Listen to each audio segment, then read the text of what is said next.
I am continuing on in our collaboration with Heritage Ways on making our dry mixes, and I've got a couple different things here for you today, so I want to jump right into it so we won't take too long. And I'm sitting here mixing up some more breadcrumbs. If you see my last video, you'll know that I had talked about breadcrumbs, and I've got some more toast and some tortillas that I toasted up that I'm mixing up here. So let me finish mixing this up and we'll get on with our recipes. Hey guys, today I'm going to work on a dry mix for a cream of soup mix, for a base for a cream of soup mix.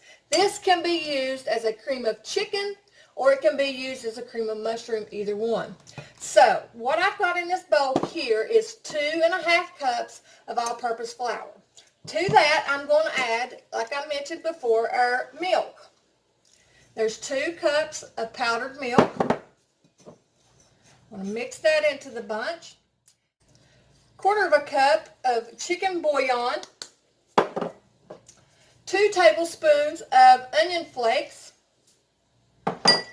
And then you can either add this now or add it later, but these are some dehydrated mushrooms that I had. This is not really quite enough. I would normally put about 1/2 cup to 3/4 cup of these in here for the cream of mushroom soup and leave it out if you just want the cream of chicken soup. I'm going to add them just because a little bit of mushrooms ain't going to hurt them either way to me. And that's mixed up, and that's all there is to this little booger here. Now you can keep this in a jar. Let's get her mixed up a little more. And then anytime you need to make this, to make like, say a serving size for a can like you would buy in the grocery store, all you'll have to do to this is take 1/2 cup of your mix and add 1 1/4 cup of milk or water. You can use either one, milk or water, whichever you prefer. And you can heat that up and it will thicken due to the flour that's in there, and you'll have your cream of chicken or your cream of mushroom soup. I like to take this, and we're going to make a recipe today too real quick, so we'll have this to use for it as well. You can have this recipe if you don't think you'll need as much as this is, or if you want to make 1/2 of it cream of chicken and 1/2 of it cream of mushroom. This won't all fit in here, but it will give me some to work with for our recipe we're making today. I'll just leave that at that. And put me a lid on it. And this here lid, guys, actually a friend of mine I noticed had posted one on Instagram the other day, and I'll try to remember to put a link of her. She's actually got a channel too, to put her link down there. But these Parmesan cheese lids, you got one side that's open pretty far, and then you got one side that shakes. They're great to use for stuff like this. They're also great to use for your breadcrumbs. I got my breadcrumbs ready. So now we're going to start in on our recipe to use our soup as well as our breadcrumbs. So we got both of these dry mixes that we're going to use. 1.5 cups of either milk or water. What I like to do is, so it makes it a little creamier, is I use 1/2 cup of milk to a cup of water.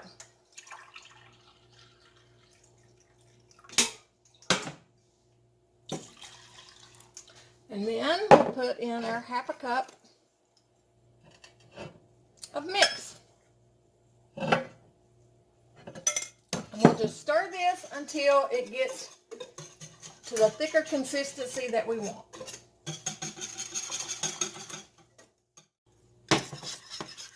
Looky there, guys. Now at this point is where I like to add my salt. Reason being is some people just don't like salt. In some recipes, I may not want as much salt in it as I would another, depending on what I'm making. So now I'm going to add 1/4 teaspoon of salt to this. And just stir that in. Look at that, guys. Don't that look good? You can really smell it too. So there's your cream of mushroom or your cream of chicken soup for your recipes. And I know you see my broccoli sitting here. I just cooked up 4 cups, which is generally I think it's a 16-ounce bag of frozen broccoli. And we're about to make us a broccoli casserole. Alright guys, so let's put this casserole together. Here, for sake of time, I've already got fried up a half a cup of onion, chopped onion. I'm putting butter in it. I've already put some in it. Put a quarter of a cup of butter in it. I like to put it in this so it melts and it distributes good whenever we go to pour it in our other thing. I'll turn that off and just continue to let that melt down. Now we're going to take our well-drained 4 cups of broccoli and add it to our bowl. And we are going to take 2 eggs, add it to the bowl. Make sure your broccoli isn't really hot or those eggs right there will cook on you. I'm going to add approximately a half a cup of the breadcrumbs. I'm hand measuring there. Next, we're going to add 10 ounces of our cream of mushroom soup. And the recipe actually calls for the cream of mushroom anyway. And this is about what we've got. That right there is 8 ounces, so I'm just going to clean that all out and put it all in there. Let's go ahead and mix this a little bit first so the egg won't start cooking if I stick this in there because it's a little warm. Actually, I'll go ahead and stick my cheese in there. I'm sticking a cup of cheese in here. I'm saving about a half a cup of it. So there's a cup and a half of cheese altogether. Put my mushroom soup in. And I'll clean this out completely, guys, like I said. We'll have your oven preheated at 350, guys. We're in the process of this.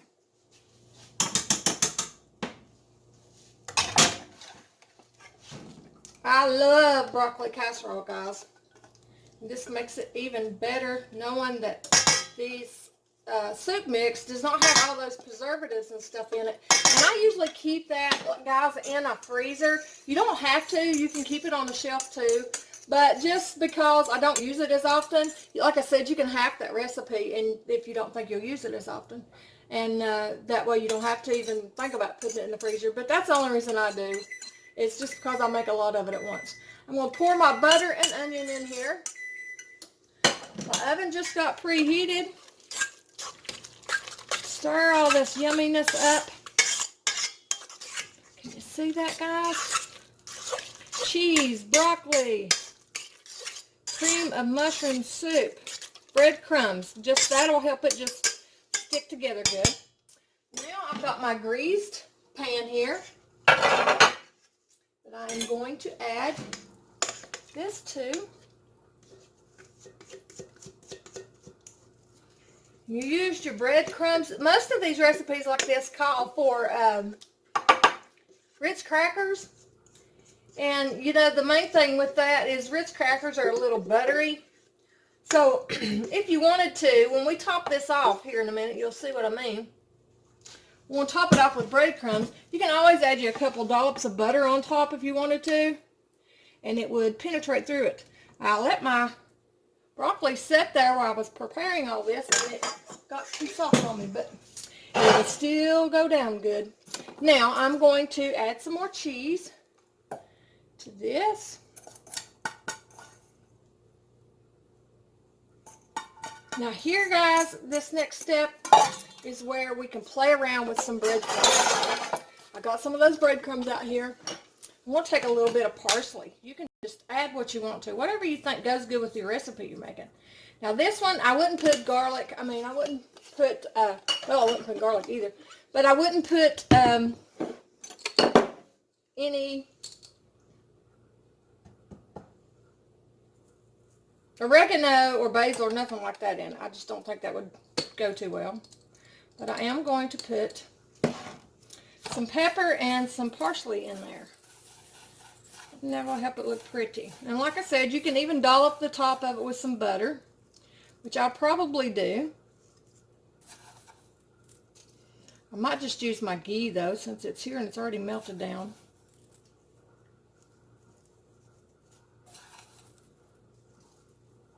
We'll bake this up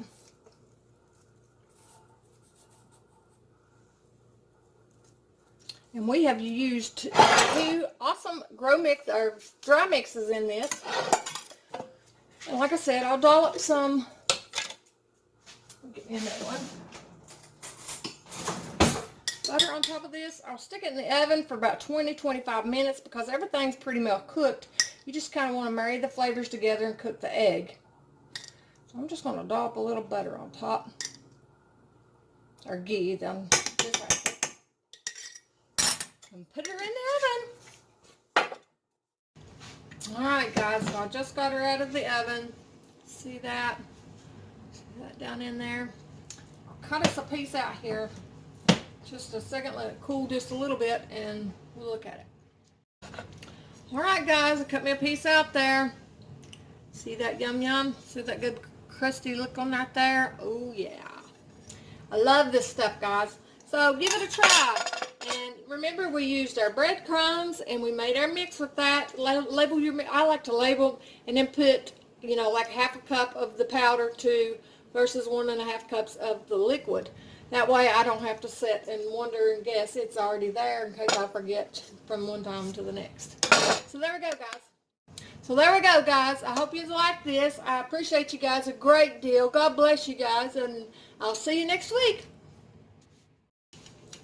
So I'm enjoying this, and I forgot to tell you guys, when I boiled my broccoli, I boiled it with some salt in it so it would, you know, penetrate into it good. So that's why I didn't add any extra salt as for, you know, other than putting what I did into the sauce mix.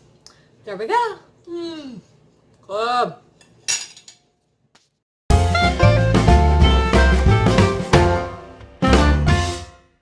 Guys, it's time for Remember When. Well, today I have a few things laid out here that I want to show you guys, and I will just jump right into showing you. One thing I wanted to share with you in the video I just did, I don't know if you noticed this jar. This is a glass jar, but it's not a ball jar. It's not a canning jar. But this is the jars like they used to have mayonnaise in. I have several of these type of jars, and I usually try to use them with stuff that I don't can with. I do can with them sometimes, but I try not to just because they are getting old. And I didn't know if anybody noticed that, but it is a glass mayonnaise jar. I wish they still did too. Second, I want to show you my toaster oven. This is a 1970s. It was made in the 1970s. Not exactly sure on the year. Toaster, or actually it's a waffle maker. As you'll see, the waffle maker. And it also turns over. Let me redo my camera so you can see better. Okay, that's better. This also flips over to the other side to make more of a griddle. And I love these little things. This thing still works good. I have used it just in like last month, I think I even used it. So I wanted to show you that. And it was like the 1970s. I'm not sure exactly on the year, but it does work and it works great. Next I'll show you, this is a tomato cutter, which I know a lot of you in the sea knows that I still have one of those. I'm not sure, I think this came from my grandmother, is where that one came from. But I use it just as decorative purposes now. So that's another video I want to show you. I dragged this out and I thought I'd grab the right book, but I didn't grab the right book. But I'll tell you, this was a 4-quart cooker that I have that belonged to, I think this one belonged to my husband's grandmother, if I'm not mistaken. But I didn't drag it out, but I did drag this one out. Because this is a vintage cooker. This is a 4-quart cooker.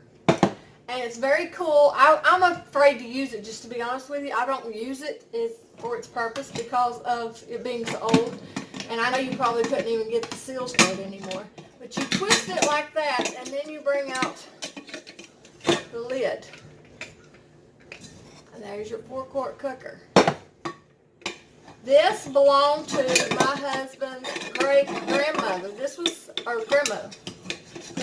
This is a 1940s cooker. And if you notice here, I should have showed you that before I put it back in there. Here's your vent regulator. I don't know if you can see that. See how that vent regulator is?